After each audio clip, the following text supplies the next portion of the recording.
Hello friends, welcome to LS academy for technical education. आज की video में जानने की कोशिश करते हैं कि इनपुट आउटपुट बफरिंग क्या होती है।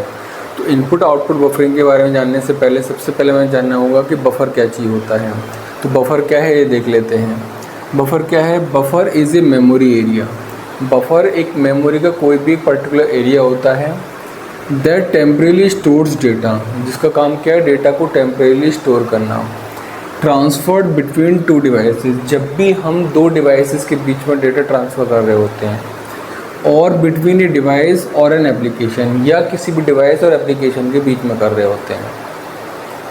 तो बफ़र क्या है? बफ़र हमारा जो आपकी रैम है या जो आपके रजिस्टर्स हैं उसका कोई भी पर्टिकुलर एरिया हम यूज़ कर लेते हैं। यानी या तो हम रजिस्टर्स का यूज़ कर लेंगे या हम मेन मेमोरी का यूज़ करेंगे। स्पीड को जो मिसमैच है उसको मैनेज करने के लिए हम क्या करते हैं कि एक टेम्परेरी बफर एरिया मेमोरी का ले लेते हैं, और जब भी इनपुट आउटपुट डिवाइस कोई भी डाटा इनपुट करती है फॉर एग्जांपल, तो वो पहले बफर में सेव होता है, और जब प्रोसेस को लेना होता है तो वो प्रोसेस अपना ले लेता है।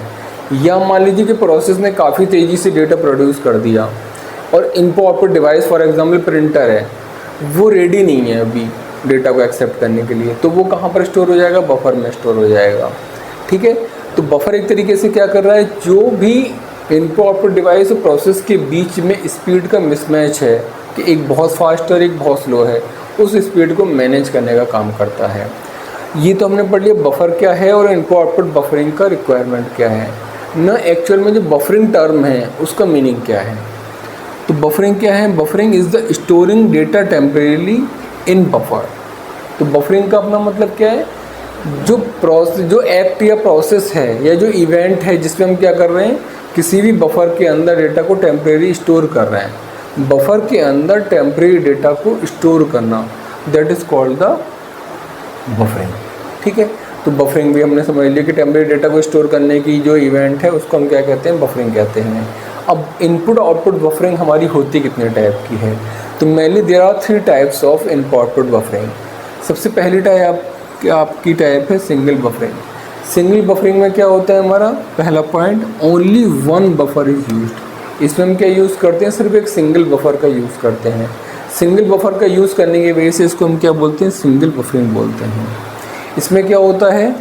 Producer produces the data and store it into the buffer. जो भी प्रोड्यूसर है, प्रोड्यूसर क्या हो सकता है? प्रोड्यूसर इनपुट आउटपुट भी डिवाइस भी हो सकती है, प्रोड्यूसर आपका प्रोसेस भी हो सकता है। यहाँ पर हमने जो डायग्राम बनाया है उसमें हमने प्रोड्यूसर किसको माना है? इनपुट आउटपुट डिवाइस को।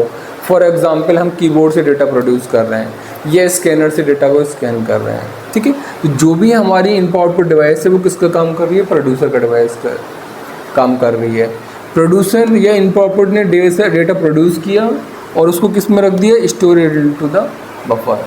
जो भी यहाँ पर सिंगल बफर है उसके अंदर डाल दिया। ठीक है, तो प्रोड्यूसर यानी कि इनपुट आउटपुट डिवाइस ने डेटा को प्रोड्यूस किया और प्रोड्यूस करने के बाद उसको टेम्परेरीली किस में डाल दिया? बफर में डाल दिया। कितने बफर है हमारे पास? सिर्फ सिंगल बफर है। उसको मैनेज करने का काम कौन करेगा? कि उस बफर में स्टोर हो रहा है और उससे वहाँ से आगे ले जाने का काम ऑपरेटिंग सिस्टम करेगा। ठीक है, अब सिंगल बफर में आगे स्टोर हो गया। अभी यूज़र प्रोसेस कहीं और बिजी है, जो यूज़र प्रोसेस है उस समय कहीं और बिजी है। ठीक है, तो इनपुट आउटपुट डिवाइस ने प्रोड्यूस करा और उसको किसके अंदर डाल दिया? बफर के अंदर डाल दिया।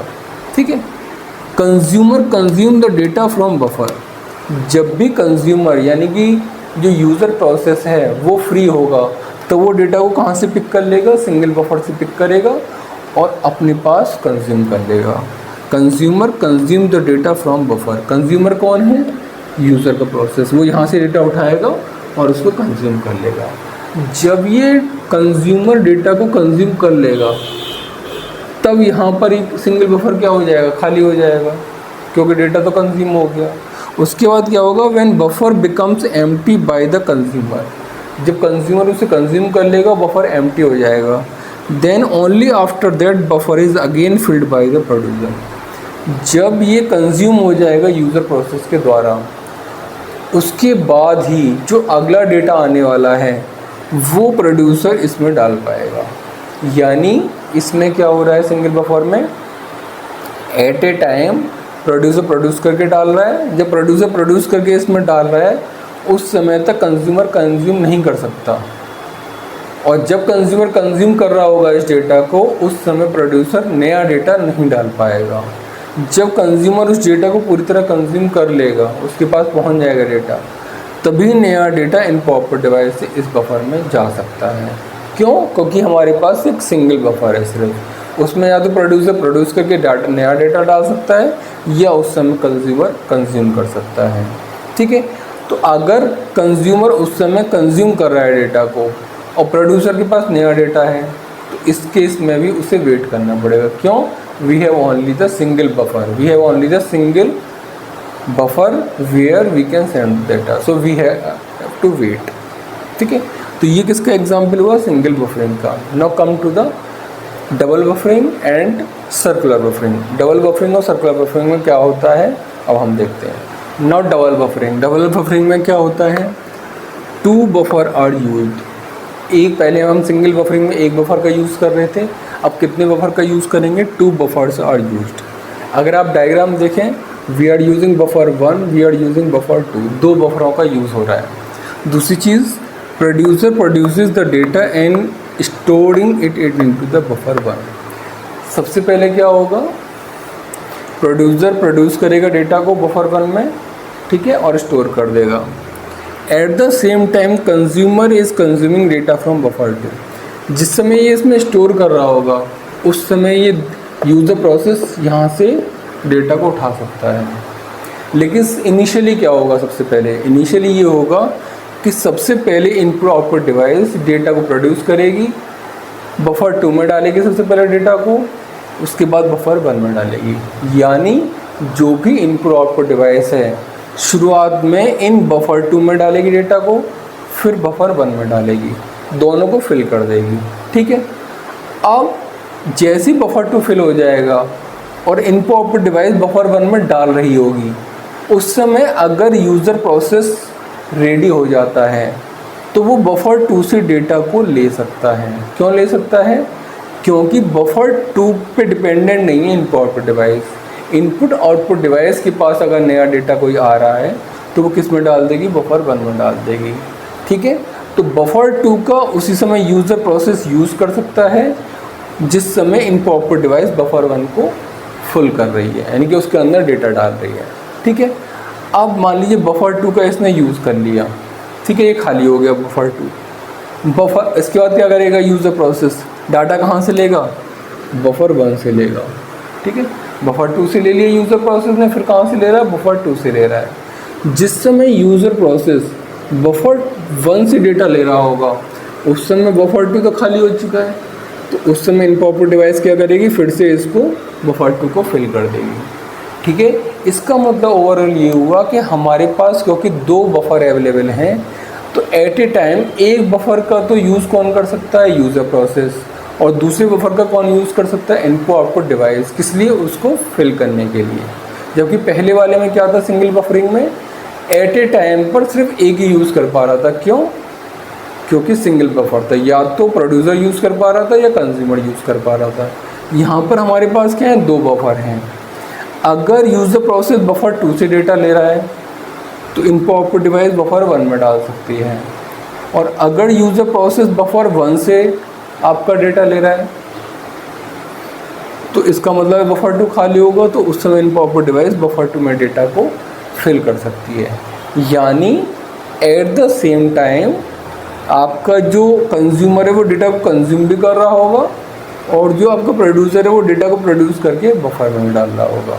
ये क्यों पॉसिबल हुआ? क्योंकि अब हमारे पास दो बफर हैं। इसी एडवांटेज को बढ़ाने के लिए, जिससे कि हमें कभी शॉर्टेज ना रहे, कभी किसी को वेट ना करना पड़े, हम क्या करेंगे? किसका यूज़ करेंगे? सर्कुलर बफरिंग का यूज़ करेंगे। सर्कुलर बफरिंग में क्या है कि हमारे पास मल्टीपल नंबर ऑफ बफर्स का यूज़ करेंगे। यानी इसमें हम क्या करते हैं? We make use of more than 2 buffers are used. 2 से ज़्यादा बफर का यूज़ करने वाले, हमें 5 बफर यूज़ करने, 6 बफर यूज़ करने, 10 बफर यूज़ करने हैं, तो हम किसका यूज़ करेंगे? सर्कुलर बफरिंग का यूज़ करेंगे।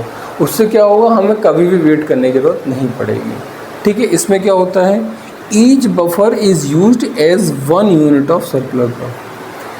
जितने भी हमारे अलग अलग छोटे छोटे हमारे पास आपके पास बफर हैं, फॉर एग्ज़ाम्पल ये हमारे पास सर्कुलर बफरिंग है। इसमें buffer 1, buffer 2, buffer 3, buffer 4, buffer 5 up to buffer n, बहुत सारे बफर हैं।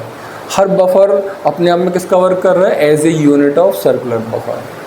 सर्कुलर बफर में क्या हो रहा है कि इनपुट आउटपुट डिवाइस क्या करेगी, पहले यहाँ से बफर n में डाटा डालेगी, फिर n-1 में डालेगी, फिर n-2 में डालेगी, ऐसे बफर 2 में डालेगी, फिर बफर 1 में डालेगी। ठीक है, यहाँ से डाटा डालना शुरू करा और यहाँ तक डेटा फिल कर दिया।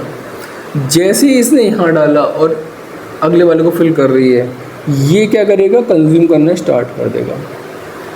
मान लो कि हमारे पास 5 बफर हैं, buffer 1, buffer 2, buffer 3, buffer 4, buffer 5। ठीक है, तो पहले buffer 5, buffer 4, buffer 3, buffer 2, buffer 1 किसने फिल कर दिए?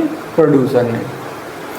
उसी टाइम पर जैसे ही वाली ये फ्री हुआ हमारा बफर 5, उसको कंज्यूम करना किसने स्टार्ट कर दिया? यूज़र प्रोसेस ने। फिर बफर 4 आया, फिर उसको यूज़र प्रोसेस ने ले लिया, फिर बफर 3 आया, उसको यूज़र प्रोसेस ने लिया। यानी कि नीचे से यूज़र प्रोसेस क्या कर रहा है? उसको कंज्यूम करता जा रहा है। ठीक है, और जैसे ही ये फुल हो जाएगा तो फिर से ये क्या करेगा? इनपुट आउटपुट डिवाइस फिर से बफर 5 को फिल कर देगी, फिर बफर 4 को फिल कर देगी। यानी एक तरफ से सारे बफर, जैसे इसमें 2 बफर थे, सिर्फ इसमें क्या होगा? नंबर ऑफ बफर हमारे बढ़ गए हैं, बाकी जो वर्किंग है वो सेम ही है।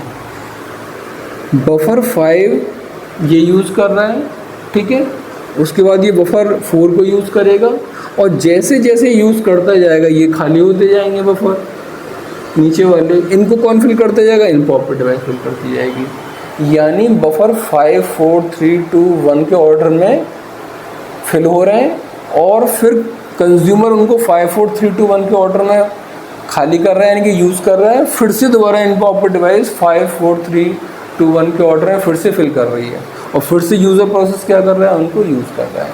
तो एक पर्टिकुलर एक साइकिल रिंग घूम रही है, 5, 4, 3, 2, 1, 5, 4, 3, 2, 1। उसी ऑर्डर में ये फिल करता जा रहा है, प्रोड्यूस करता जा रहा है डेटा को, और डालता जा रहा है इन बफरों में। उसी ऑर्डर में कंज्यूमर क्या कर रहा है? वहाँ से डेटा को पिक करता जा रहा है। तो कभी भी डेटा की कमी नहीं होती। यहाँ पर क्या ऐसे 2 ही बफर थे। ज़्यादा बफर यूज़ करने से क्या फ़ायदा है कि आप एट द सेम टाइम ज़्यादा डेटा को किस में रख सकते हैं? बफर में रख सकते हैं। ठीक है, सिर्फ यही एडवांटेज है। बाकी ये और डबल बफरिंग और सर्कुलर बफरिंग सेम है, सिर्फ नंबर ऑफ बफर्स क्या है हमारे पास बढ़ गए हैं। ठीक है, तो इसमें क्या हो रहा है? Buffer are filled from data starting from 1, 2, 3, 4, 5 up to n, या तो 1, 2, 3, 4, 5 अप टू n भर लो, या 5, 4, 3, 2, 1 भर लो। भाई बफर को आप अगर ऊपर से नीचे भर रहे हो तो ऊपर से नीचे ही खाली करेगा ये, और अगर आप नीचे से ऊपर बफर को भर रहे हो तो नीचे से ऊपर ही खाली करेगा। जिस तरीके से आप फिल करोगे उसी ऑर्डर में आप क्या करोगे? उसको कंज्यूम कराओगे रिसीवर को। ठीक है, तो इस तरीके से हमारा सर्कुलर बफर क्या करता है? वर्क करता है। आई होप आपको क्लियर हो गया होगा तीनों टाइप के buffering, single buffering, double buffering और सर्कुलर बफरिंग किस तरीके से कार्य करते हैं।